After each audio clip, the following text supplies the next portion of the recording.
Awesome. Looks like it started. Wait, look at Scott. He's smiling. Perfect. All right. Hello, everyone. We're here with another Azure PowerShell and .NET community stand-up. We've got some good stuff going on. We just released the 4.x versions of Azure PowerShell, so we're pretty excited to talk to you about some of those things. But first off, Mark is going to thank some community members who have contributed to our code base. It is open source, and we do take public contributions. So Mark's going to tell us a little bit about some of the people who we wanted to thank. Yeah, so let me go ahead and call out some people. We've had quite a few people that have given us a lot of good. And my computer is now frozen. I can still see you. It's okay. We have a lot of people that have given us both good contributions and good issues over this year, especially. It's been accelerating.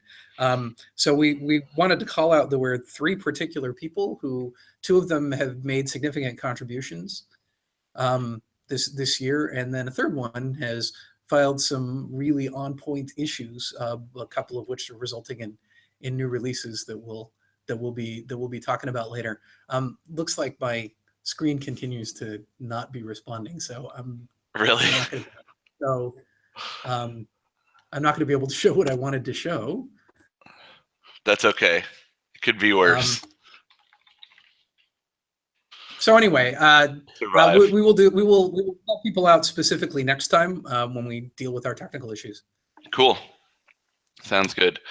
And I think we also wanted to talk about 4.0.1 and 3.9. So we made some hot fixes directly subsequent to the 4.0 release. Yeah. So there's a couple things. There were two issues that we felt that it was necessary to hotfix. So one was being able to create a storage context outside the being able to create a storage context without being logged in. There were a couple of scenarios where you weren't able to do that. We found this issue right before we shipped, but it was kind of too late to stop the wheels, so we fixed that later that week. Yeah, Friday. On the gallery. Yep. And then since then, there's an issue with Visual Studio integration. So there are some Visual Studio tools that use Azure PowerShell, and because of one of the breaking changes that we let everybody know about, but apparently the Visual Studio team didn't get the memo. We decided to put in a backward compatibility fix that would solve their problem. It was very, very small, and so that's due to go out later today. That will be 4.0.2, correct? 4.0.2, and that will go out both as an MSI and on the gallery. Cool. That'll contain that fix and the storage fix. Awesome. So that's the stuff leading from 4.0. Now there's also because of one of the people who I was going to call out, who called out this issue when we put out version 3.8, we changed the names of a couple of commandlets. These are the commandlets that you use to save your information about the subscription, basically to save your profile. Yeah. So we changed this because there's a new concept that's coming on that's also called profile. The commands were called like save Azure profile and select Azure profile, and we changed them to save Azure context and select Azure context. But we also added in some aliases so that people wouldn't be broken. But unfortunately, there was an issue with when we shipped it with the aliases not showing up some of the time. So that we are fixing that and putting that out. So that was fixed in 4.0. Okay. And we're also putting it out for people who can't take the other breaking changes in 4.0. We're putting out a 3.9 version. So that it will look exactly like 3.8, except that it will have those two aliases. Exactly. Cool. People get the latest fixes in the that we're in 3.8 and not have their scripts that use those commands broken. Yes, because then they can go to, they don't have to go to 4.0 to get the support there. Correct. I suspect that everybody's going to want to go to 4.0 or at least 4.1. Yes. When that comes out, we'll talk about that later. Cool. Okay, so I'm going to talk a little bit about core commandlets. Havsep wasn't able to make it today, but we've been hard at work on core support for Azure PowerShell. So that includes both some of the work that we've done to move all of the Azure.NET, Azure SDK for .NET over to .NET Core.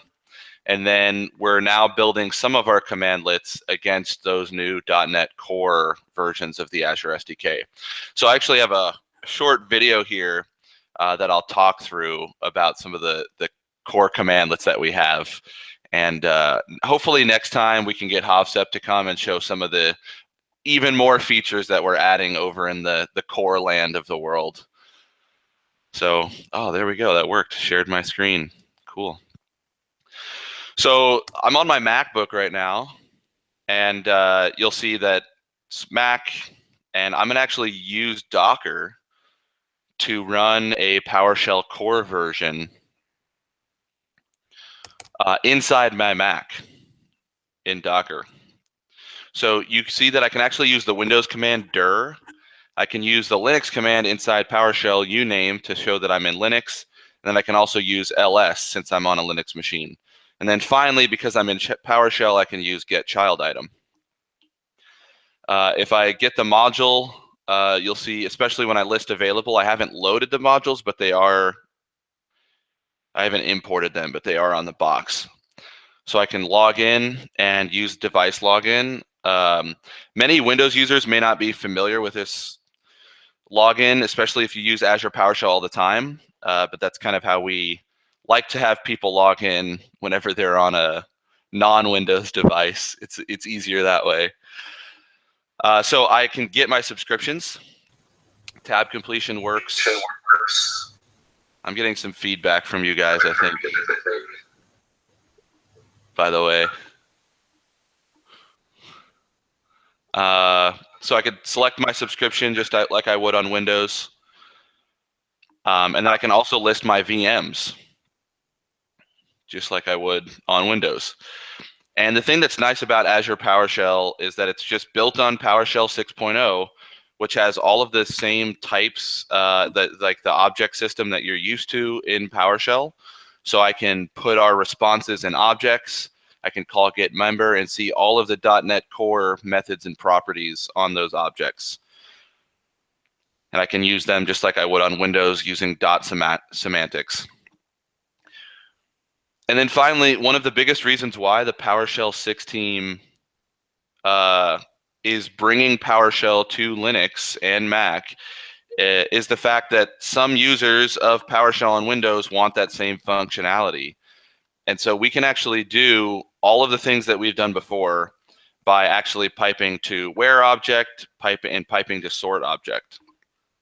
And I actually think I'm going to do select object here. So I can use select object just like I would on Windows to get name, state, and last modified time. And then I can pipe that to sort. And like I said, this is all running on a Mac in a Linux Docker container. So you can actually try this out if you'd like, but we have more and more support coming in the future. And eventually we'll be publishing that to the gallery. So I think, is that Havsep? Did he walk in the room? You did? Yes, Havsep should take a bow. So, yes, take. Since his head is cut off in the camera. Yeah, his head is cut off. Hey, Havsep, do you have anything that you want to add that I skipped over maybe? Everything was great. I'm just making sure the functionality is the same as we have in the old PowerShell. So far, everything is good. Cool. So there are no issues. Yeah. Good, good. Yeah, so I think that's a good point that you're making there is like the Azure PowerShell for core isn't going to just be core compatible. It's going to be completely tested on core the same way we test Azure PowerShell on the framework. Because I think some people, when they hear compatibility, they hear, oh, you're just going to like port it and cross your fingers. But it will run against .NET Core tests and on multiple architectures, not just Windows. The thing is that we're the idea is we'll be shipping separate commandlets for .NET Core, mainly because of size restrictions. Yep. But the idea is this will be as we make changes to the desktop commandlets, the same changes will be made in the .NET Core commandlets because it's largely the same source. Yes, yeah, it's just a different build target, right? So we'll build 4.5.2 and we'll build .NET Core, and then ship them separately, just so that if you want framework, you don't have to pull down all the core binaries, and if you want core, you don't have to pull down all the framework binaries. Yeah, eventually we want to get to the place where when we release something, we're releasing it both places at the same time. There are still some challenges for that right now, so that's probably not going to happen in the next month or two. But but we will be having an update soon, and then we will be having more regular updates than we have been having. And eventually, it'll be at the same time we'll update both. Yeah, awesome. So I think Mark, you were going to talk a little bit about some of the new services that we have online. Unfortunately, unlike last month when we had Stack come and talk to us, none of them can come and join us today. Sadly, we'll have to drag them next time. But who are the new service teams who have either come online or shipped new commandlets? So I want to say that we had something like 97 pull requests as part of the last release. So in terms of new features and new commands, it was just an unprecedented number of things. Yes. But for new services, we had 4 brand new services.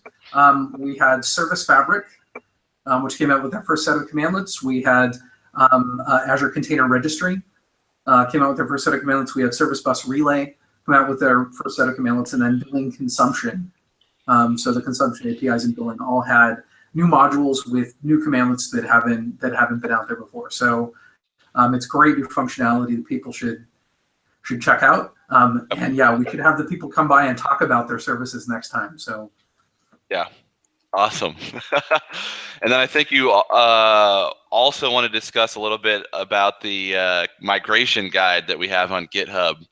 Especially because this release is 3.8/9 to 4.0. It's a breaking change release, so we publish a migration guide.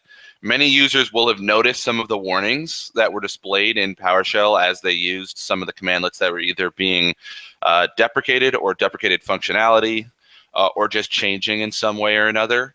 But we actually publish a migration guide that can help users migrate from 3.x to 4.x.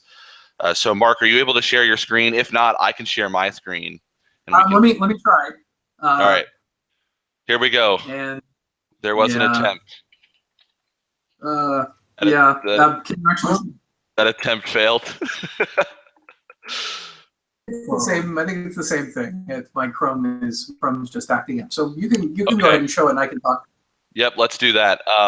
So let me share my screen here real quick for everyone. Here we go. Alrighty.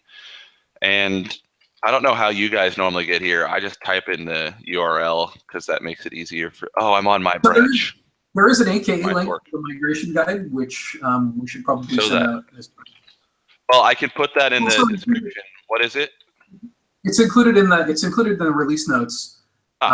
It's included in the release notes for the module. So if you go to the Azure M module, the top of it is the link to the migration guide, which is an AKA link. You mean the gallery? Yes, yes. The Azure M module in the gallery. Its release notes actually have a link to the migration guide. So the big thing about the migration guide is it goes through all the breaking changes in all of the Azure RM modules, and for each one specifically what the script used to look like, and how would it have to be changed to do the same thing in the new commandlets. So we're really interested to get feedback on how people like this. It matches kind of what we've done before with positive feedback, but we're always looking for ways that we can improve this. So if anybody is thinking about some ways that we can improve the migration guide for next time, we really are eager to hear that. Cool. Yeah, so I just have it up right here. And one of the things that's nice is we actually have old usage and new usage provided by the teams who built the commandlet. So as we're making commits that are breaking, we ask the teams to update their breaking change documents. And then when we actually release, so we've had some of these changes in the pipeline for 5 or 6 months. When we actually release, we compile them all, and you can see the difference between one usage or another usage. So definitely check it out. Like Mark said, it's on GitHub under releases, and then it's also in the gallery. So definitely give it a look if you're looking to migrate. A lot of the changes are pretty small. I actually moved a script over a few days ago, and I had to make just like 1 or 2 changes, I think, and they were small parameter changes. So I'm also going to talk about. Sorry. So one other thing there. So we had a couple of issues from people where there were sample scripts that were available in various places that were broken because of some of the changes. So we'd encourage people to actually tell us about that if they find anything. Yep. We went out for at least one of the scripts that does migration and updated and provided an updated script that would be able to use 4.0. So we're happy to do that for anybody who's got a script that they're reusing from someone else. That's up on one of the documentation pages. We'll be happy to either do a fix for you or talk to the author and make sure that they update their script. Yeah, cool. So we also finished up some of the documentation fixes that we talked about last month. It looks like my screen got messed up here. There we go. So Cormac, he's on vacation right now, spoke to some of the fixes that we had been making in terms of documentation generation. So that's completed. So now our internal contributors and external contributors don't have to worry about the PowerShell MAML. We actually generate those files from the Markdown. So and then that Markdown is, and actually I could do a demo about that because that's changed recently. That Markdown is the exact same Markdown that goes on docs.microsoft.com. And now if you're on Docs and you click Edit, it brings you to that Markdown file in our source repo. And if you edit that file, it's going to go out with the next release and get published to Docs. So we're doing that for 2 reasons, and the biggest reason is just to make contributions easier for people. We have tons of customers who enjoy editing or contributing to our documentation. And so we figured if we just move everything to Markdown and make our repo the one source of truth for that documentation, that's both the in-product help and the docs.microsoft.com help.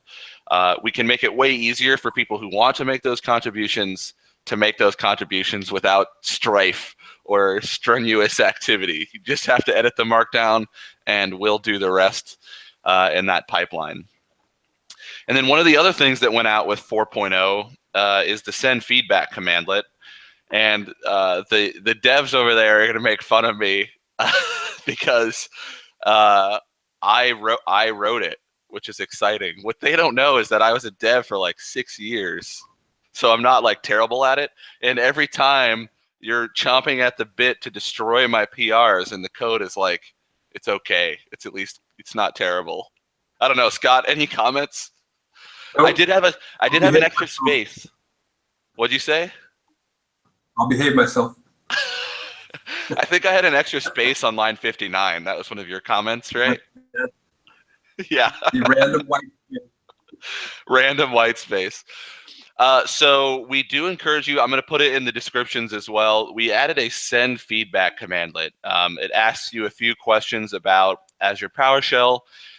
And mostly the biggest reason we've done this is so that if you are using Azure PowerShell and you want to provide some type of feedback, either positive or negative, in, say, you really like the design of a new commandlet, or you think that the usage of a commandlet is difficult or irritating, you can give us that feedback straight in the PowerShell REPL.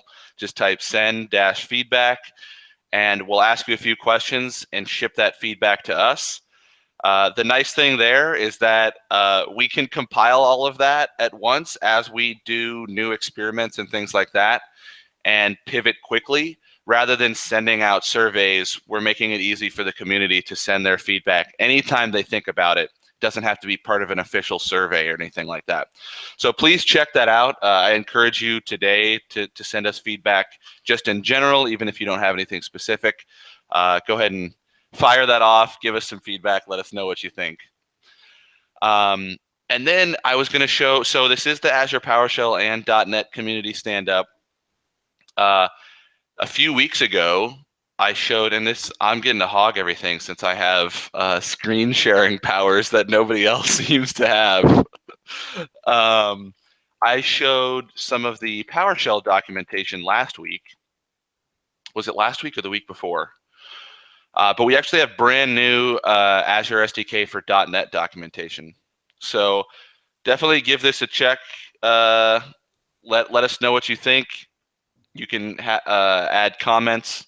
This is fairly new. A lot of the material is even new, especially because some of this content focuses on the Fluent version of the .NET SDK.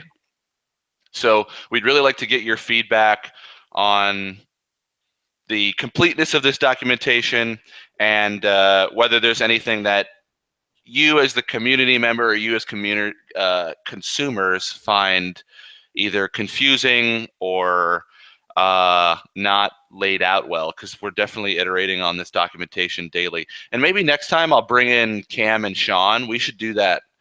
We'll have even more documentation coming out within the next month, and so we might have our writers come in and talk about some of the upcoming changes in the documentation. Cool. So with that, I think that covers most of the recent work that we've done. Mark and Scott, do you want to talk about any of the future work that we have planned? What's on the docket? I want to slightly jump back a little bit. While we've made it really easy for you to edit documentation and just submit PRs, don't feel you have to. You can always just send a get up or go through send feedback. But we love PRs. We also love feedback. So fire away. Yeah, I'd say filing an issue is also almost equally as helpful, especially because we're going to be checking those issues, and documentation issues especially are pretty easy to fix. However, at least in my experience, I love to just, if I can contribute, to try to contribute, and then I get to kind of put my name on it. It's like I contributed to Azure PowerShell. So I encourage people to contribute in whatever way they can. If they only have time to file an issue, that's great. If you have time to fix 60 bugs, that's great too. And we will be in future ones here when my screen sharing isn't totally broken. We will be calling people out, the people who've done really awesome contributions. So you can get on that list if you a really cool bug. Or add a bunch of really cool examples to the help. Which somebody who contributed like 12 different examples to 12 different commandlets. So that all helps everybody. So yeah, it just makes the product better overall. So contribute in whatever way you can, and issues are just as helpful to the team. We can at least know that the community thinks there's an issue and respond to it. So yeah, and feel free with contribute via PRs, contribute via sending in issues, contribute via using send feedback. Yep. Just we really want to hear from you, and your feedback is extremely valuable. Indeed. Scott, did you have anything else that we might have skipped over? No, that's good. Cool. Havsep, did you have anything else on recent work in core that we might have skipped over? No, everything was covered. Cool. So do we want to say anything about when we're planning to release the new version of the core commandlets? It should be soon. Soon, as in a matter of days rather than weeks or months. So Really? That's news to me. That's exciting. Well, we like to surprise you. Thanks, guys. That's awesome. So the caveat is that we want to make sure that everything is working the same way. Well tested. Yep. So that it's well tested before it goes out. But so far, based on what we found. Cool. So for users who are interested, I showed that Docker image on Linux. Once we ship, I'll work with the team to publish an official Microsoft Docker image as well. Yes. So we might do that manually at first, but once we kind of get the ball rolling and shipping regularly for the core commandlets, we can also just ship a Docker image at the same time. So I'll do that manually for now, but when I get a chance and when that happens, I'll come back to the description and edit that and put the link to the new commandlets and not the new commandlets, the net core versions of the commandlets and the Docker image in the description. Awesome. So I think, Hovsep, if you don't mind, do you want to talk about, I think we have some more core support that we're working on in terms of other functionality. After we kind of get all the tests running and things like that, what are some of the next modules that you'll be working on? Just on the top of my head, but the issue is updated so people can track the issue of the core CLR conversion. You can find it in the issues. It's assigned to me. The list that should go after these main libraries, I believe there should be batch, SQL, storage data plane. Yeah. We just walk over the most popular packages in the PowerShell gallery and sorted them to the top. Yeah. 10. Yeah, storage data plane is the second most popular module on all of after profile, but yeah, to be honest, every time on storage you get profile. So profile sneaks in there. Yeah, people actually can add comments to that work item that we have the issue on the GitHub. So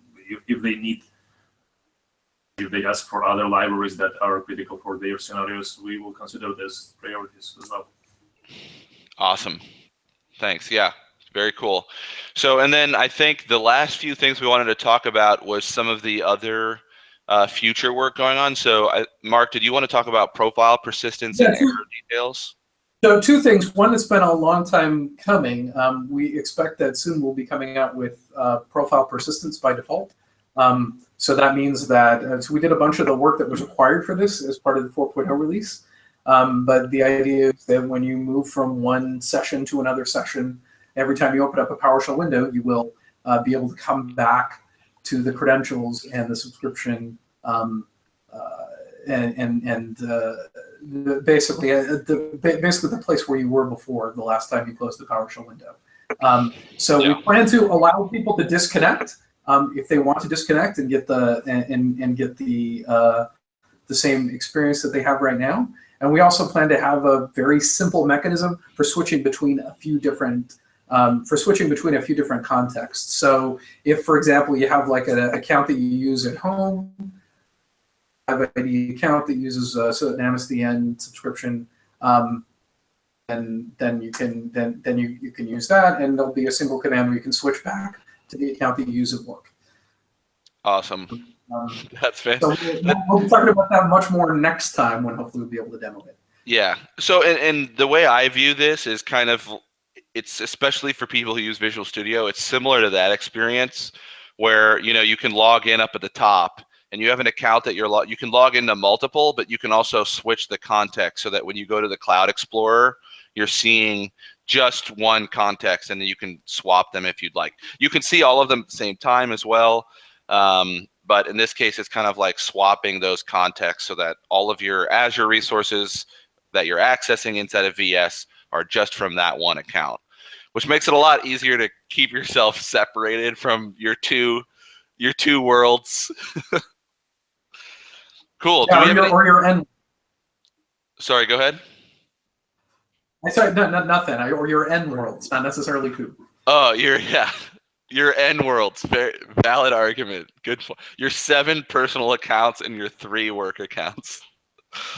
There are people. I know. I'm sure there are. I don't know what. There was some statistic that the team that does that switching for Visual Studio told us once, and it's like, most people have 1 or 2, and then 3 is pretty high. Then you start going down, but like 9 and 10 is a thing. There are people who have 9 or 10 accounts logged in up there. So that's impressive. I'm at 2. Maybe I hit 3 depending on the day, I guess. Cool. Do we have anything else we want to discuss before we end for this month? I think that's everything. Just reiterate about send feedback. Yes. We really hope that this is going to be a good way for us to figure out how you guys are feeling about the commandlets and how you're feeling about changes that you see.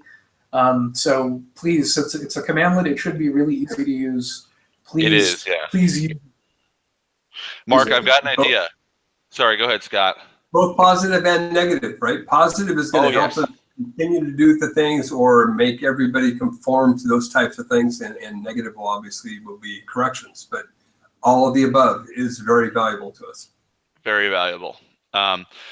Positive, the thing about that is it's like, just for instance, what if we had planned in the future to change a feature that you love, because we've never gotten positive feedback on it. That's why we love to hear positive feedback as well, so we know what you as consumers love about Azure PowerShell, so that we can ensure that those scenarios either stay the same or get better as Azure PowerShell moves forward. And then negative, obviously, I personally am cool with I want negative so that we can start making some major improvements and use our data from what customers want to influence what those improvements will be. So here's my goal, Mark. Whatever the view count on this video is, it would be nice if the number of send feedbacks that we get within the next few days is like half of the view count. How's that sound? That would be good. Higher bar. Higher bar. So here's my thing, Scott. Google and YouTube doesn't count a whole view as a view. So you don't have to watch the whole thing. So we could have some views that's like, 5 minutes. And then they didn't hear anything about send feedback, which was like the #1 thing we want you to do. Action item, send feedback. Let's see. We'll see. I will send you, the team, all of us, updates of what feedback we have coming in. So please send us feedback. Anything else before we part? Awesome. Thanks a lot. Until next month, we'll see you a week post 4.1, right? That's the plan. Yes. Yes. All right. Thank you. Goodbye.